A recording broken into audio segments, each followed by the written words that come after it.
శరదృతువు వర్షాలు తగ్గుముఖం పట్టిన కాలం. ప్రకృతి కొత్త అందాల్ని తొడుక్కుంటున్న సమయం. చక్కెలి గింతలు పెట్టే లేలేత చలి.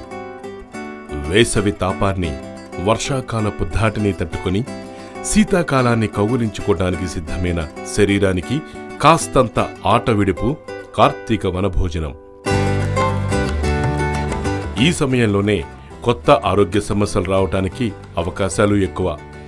అలాంటి సందర్భంలో ఔషధ గుణాలున్న చెట్ల గాలులు పీల్చుతూ ప్రకృతితో మమేకమవటం కోసం జనం వనాల వైపునకు పరుగులు తీస్తారు.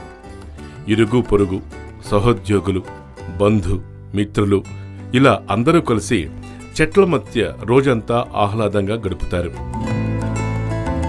అయితే ఈ సంవత్సరం మాత్రం ఆ సందడి అంతంత మాత్రంగానే కనబడుతోంది. అందుకు కారణం పెద్ద నోట్ల రద్దు ప్రభావం అని చెప్తున్నారు వ్యాపారస్తులు. సహజంగా ప్రతి ఏడాది కార్తీక మాసం 2వ శని ఆదివారాల నుంచి సామూహిక వనభోజన కార్యక్రమాలు ఊపందుకుంటాయి. పార్కులు, నగర శివాలలోని రిసార్ట్లు, తోటలు ఇవన్నీ జనంతో సందడిగా ఉండేవి. నోట్ల రద్దుతో ఆ సందడి చాలా వరకు తగ్గిపోయింది. తెలంగాణ ట్రావెల్ అండ్ టూరిజం శాఖ ఆధ్వర్యంలో ప్రతి సంవత్సరం కార్తీక మాసం సందర్భంగా వికారాబాద్, వేములవాడ, వరంగల్, పంచారామం వంటి పుణ్యక్షేత్రాల సందర్శన ప్రత్యేక ప్యాకేజీ ఉంటుంది. 1-2 రోజుల ప్రయాణమే కనుక నగరవాసులు ఎక్కువ మంది ఆ క్షేత్రాల దర్శనానికి వెళ్లేవారు.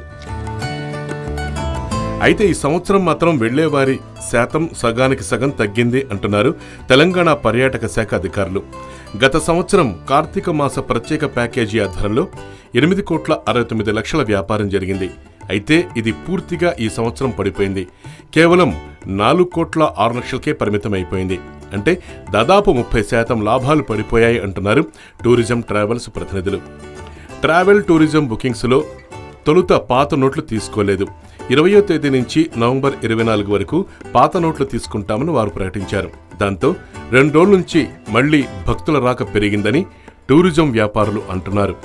మొత్తానికి నోట్ల రద్దు విషయం ఇటు టూరిజం మీద, ప్రత్యేకంగా కార్తీక మాసం మీద కూడా పూర్తిగా పడింది.